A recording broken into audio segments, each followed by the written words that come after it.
রাত প্রায় তখন ১০টা। রিসোর্টের বাহিরে বাগানে দাঁড়িয়ে আছে মেঘ। নিস্তব্ধ প্রকৃতির মাঝে একটু সময় কাটানোর ইচ্ছে করে তার। ফুলের সুবিশাল বাগান থেকে সুঘ্রাণ বয়ে আসছে। সমগ্র জায়গা যেন শীতল ঠান্ডা বাতাস আর ফুলের মধুকর সুঘ্রাণে সুরভিত হয়ে উঠেছে। মেঘ চোখ বন্ধ করে বাতাসের কনকন শব্দ অনুভব করছে। হঠাৎ তার চোখে থাকা অবস্থায় অনুভব করে কেউ একজন পিছন থেকে শক্ত করে জড়িয়ে ধরেছে। মেঘ জানে এই মানুষটাই আদ্রিয়ান ছাড়া আর কেউ না। তবুও রিসর্টের অনেক অনেক ছাত্রছাত্রী রয়েছে, তাই নিশ্চিত ঘাড় উঁচু করে ঘুরিয়ে তাকায় পেছনে। তার ধারণা ঠিক, তাই মানুষটা তার স্বামী, ডক্টর আদ্রিয়ান রোদোয়ান। সারাদিনের ক্লান্ত শরীর মেঘের স্পর্শে এসে যেন শান্তি খুঁজে পেয়েছে। হাতে বাঁধনে শক্ত করে জড়িয়ে ধরে নিজ প্রেয়সীকে মুখ দিয়ে কোনো শব্দ না করে শুধু চোখ বন্ধ করে মেঘের সঙ্গ অনুভব করে সে। আদ্রিয়ানের এমন কাণ্ড দেখে মেঘ মুচকি হেসে ওঠে। তার হাত পেছনে নিয়ে চুল স্পর্শ করে আদ্র। এরপর বলে ওঠে, ঘুমাবেন না আপনি? জড়িয়ে ধরে রাখা অবস্থায় আদ্রিয়ান বলে ওঠে, তোমায় ছাড়া ঘুম আসে না বউ। আদ্রিয়ানের এমন কথা শুনে মেঘ হেসে ওঠে। বউ ডাকটা আদ্রিয়ানের কণ্ঠে বরাবরই ভীষণ সুন্দর আর কিউট লাগে। স্বামীর এমন ডাকে যেন মেঘ প্রশান্তিত খুঁজে পায়। বাসায় থাকার সময় তারা দুজনে একসাথে ঘুমাতো। আদ্রিয়ান প্রায় প্রতিদিন মেঘকে জড়িয়ে ধরে শক্ত করে নিজ বুকের মাঝে রেখে দিত। মাথায় হাত বুলিয়ে মেঘকে ঘুম পাড়িয়ে দিত। গত ৯ বছর ধরে যে অপেক্ষা সে মেঘকে করেছে, তার চেয়েও বেশি যত্ন সে নেয় মেঘের। তার কথায় ভালোবাসা বুঝিয়ে দেয় সে মেঘকে কতটা ভালোবাসে। স্বামীর এমন যত্ন পেয়ে মেঘও খুশি হয়। আমেরিকায় তাদের দুজনের সুখের সংসার খুব সুন্দর চলেছে। জড়িয়ে ধরার মাঝে আদ্রিয়ান এক আদুরে আবদার করে বসে, বউ চলো না রুমে, একসাথে ঘুমাই। বাসায় থাকলে হয়তো আদ্রিয়ানের এমন আদরে মেঘ সাড়া দিত, কিন্তু এখানে রিসোর্টে অসম্ভব। কলেজের শত শত শিক্ষার্থী রয়েছে, যদি তার মধ্যে কেউ একজন তাদের একসাথে দেখে ফেলে তখন কি হবে? এমনকি 2 দিন আগে কলেজ গ্রাউন্ডের ঘটনা নিয়ে সবার মধ্যে সন্দেহ তৈরি হয়েছে। মেঘ বলে, আদ্রিয়ান আমরা এখন রিসর্টে অবস্থান করছি, এখানে একসাথে ঘুমা যাবে না। আমরা স্বামী স্ত্রী তা কেউ জানে না। মেঘের কথায় বাস্তবতায় ফিরে আসে আদ্রিয়ান। কিন্তু ঘুমানো তো আগে মেঘকে জড়িয়ে ধরা তার অভ্যাসের পরিণত হয়েছে। এই অভ্যাসে সে কি করে পরিবর্তন করবে? আজ সারা রাত হয়তো তার ঘুমই হবে না। আদ্রিয়ান বলে, মেঘ কিন্তু আমি তোমায় ছাড়া থাকতে পারবো না, কেউ দেখবে না, চলো রুমে যাই। আদ্রিয়ানের হাতের বাঁধন থেকে মুক্ত হয়ে মেঘ পিছনে ঘুরে তাকায়। এরপর ওর দিকে তাকিয়ে বলে, আদ্রিয়ান যদি জিয়া আমাদের একসাথে দেখে তখন কি হবে? প্লিজ 2 দিন দূরে থাকুন আমার থেকে, যেন কারো সন্দেহ না হয়। মেঘের গালে হাত দিয়ে আদ্র বলে ওঠে, ডোন্ট ওয়ারি মেঘ, জিয়ার ব্যবস্থা করা হয়ে গেছে। মামার সাথে কথা বলেছি আমি, উনি খুব ইরফান স্যারের সাথে কথা বলেছে। কিন্তু জিয়া যে পরিমাণ সাইকো, যদি কোনো ক্ষতি করার চেষ্টা করে তখন কি হবে?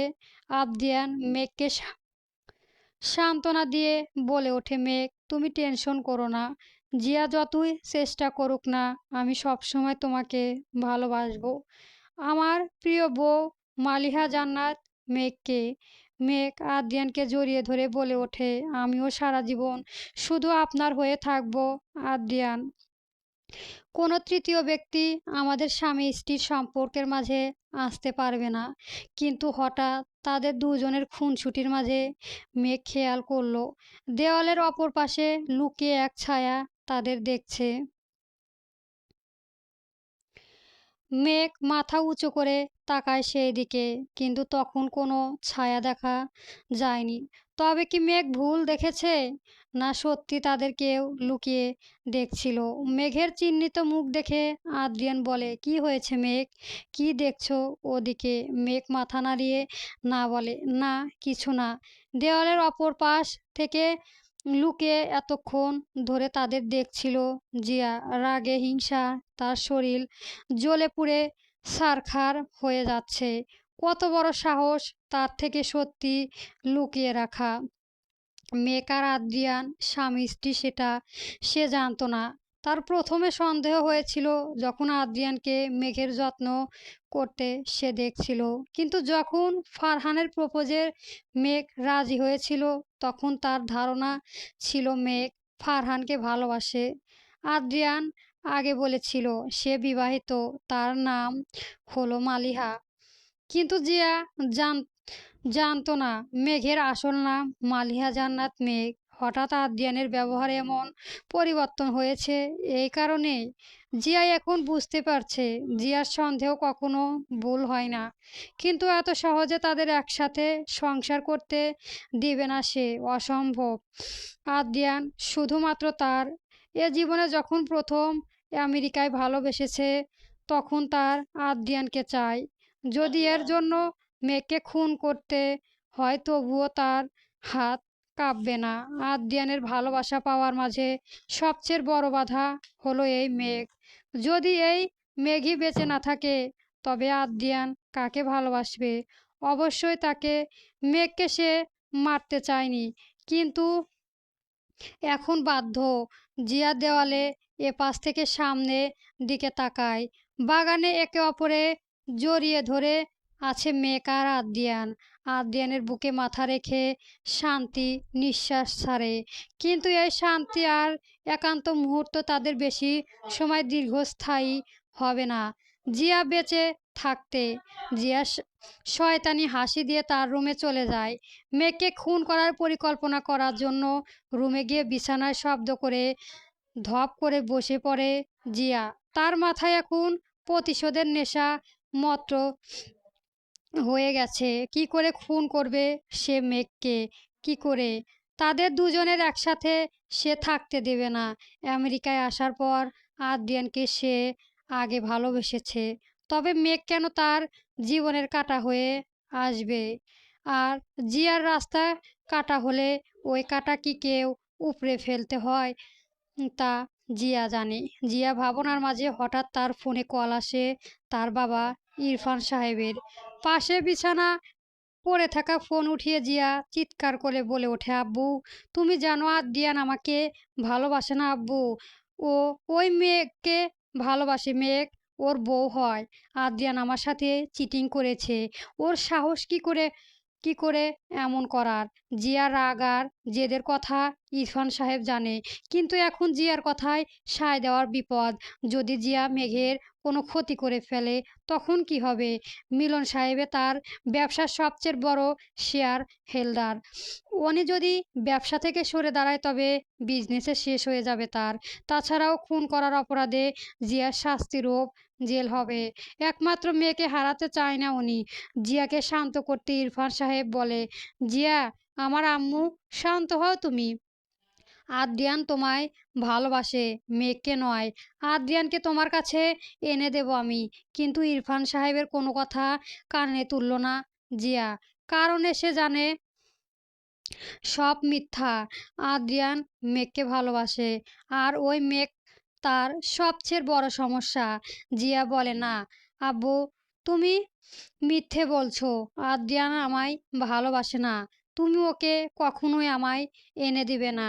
আর জিয়া নিজের ভালোবাসার মানুষকে হাসিল করতে কারো সাহায্যর প্রয়োজন নেই।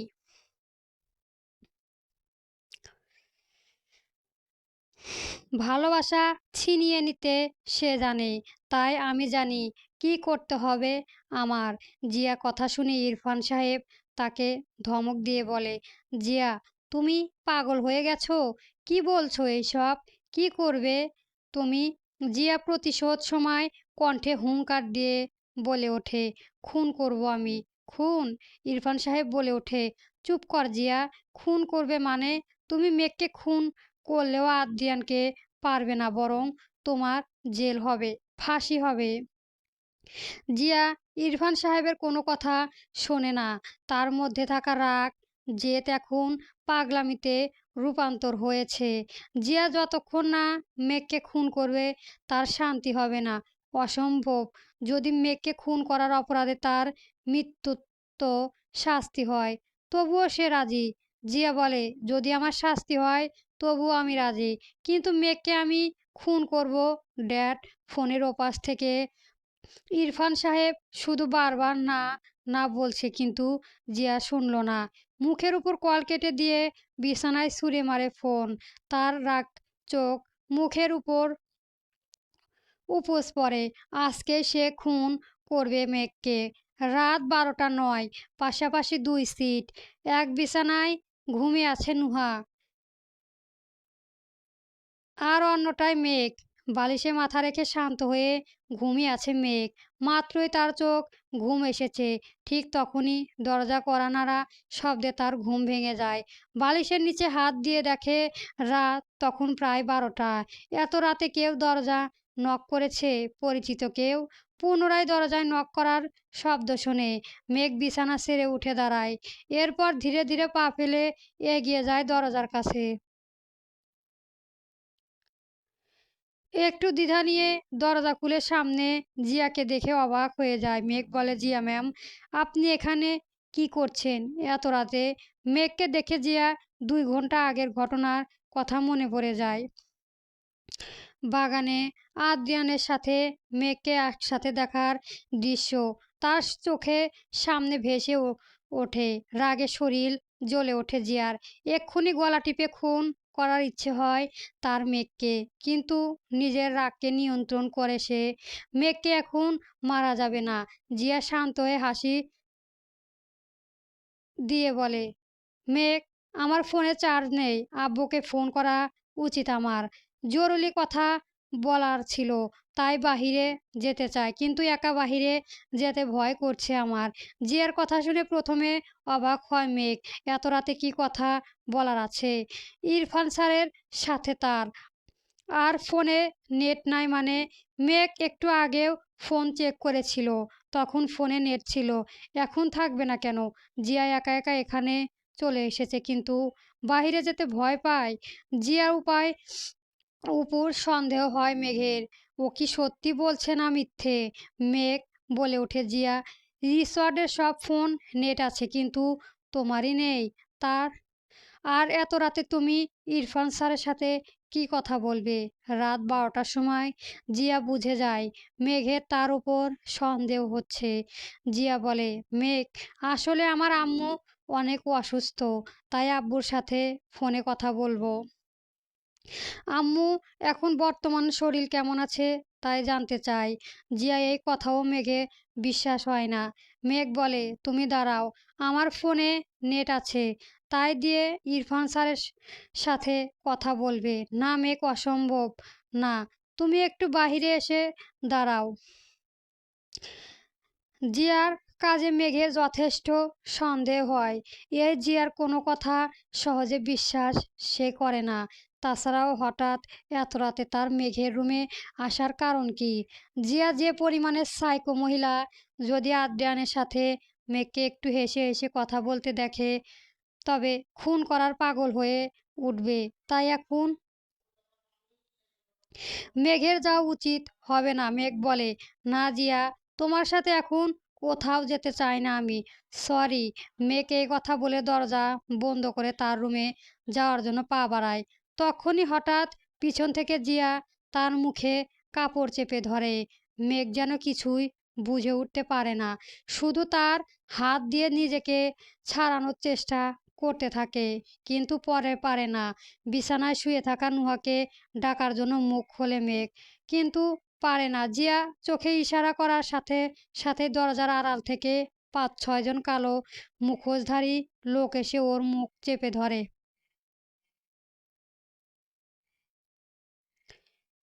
মেঘ কোনো কথা না বলতে পেরে শুধু মুখ দিয়ে স্পষ্ট স্বরে উচ্চারণ করে, মেঘের কণ্ঠ থেকে আর কোনো আওয়াজ বের হওয়ার আগে তার জ্ঞান হারায়। দরজার আড়াল নিয়ে যায় লোকগুলো, কিডন্যাপ করে ৫-৬ জন মিলে তাকে রিসর্টের বাহিরে নিয়ে যায়। জিয়া তাদের পাশে ছিল। মেঘের অবস্থা দেখে খিলখিল করে হেসে ওঠে, কিন্তু অদ্ভুত তার হাসি, যেন সম্পূর্ণ জায়গা নেই। হাসির শব্দের ঝংকার শোনা যায় এই মেঘকে খুন করার অপরাধে। যদি তার জেল ফাঁসি হয় তবে সে মাথা পেতে নেবে, কিন্তু এই মেঘকে এই পৃথিবী থেকে চিরতরে বিদায় নিতে হবে। আদ্রিয়ান যদি তার না হয় তবে অন্য কারো নয়। জিয়া এখনো হার মানতে শেখেনি, আর হার মানবেও না। ৫-৬ জন লোক মিলে মেঘকে গাড়ি করে নিয়ে চলে যায়।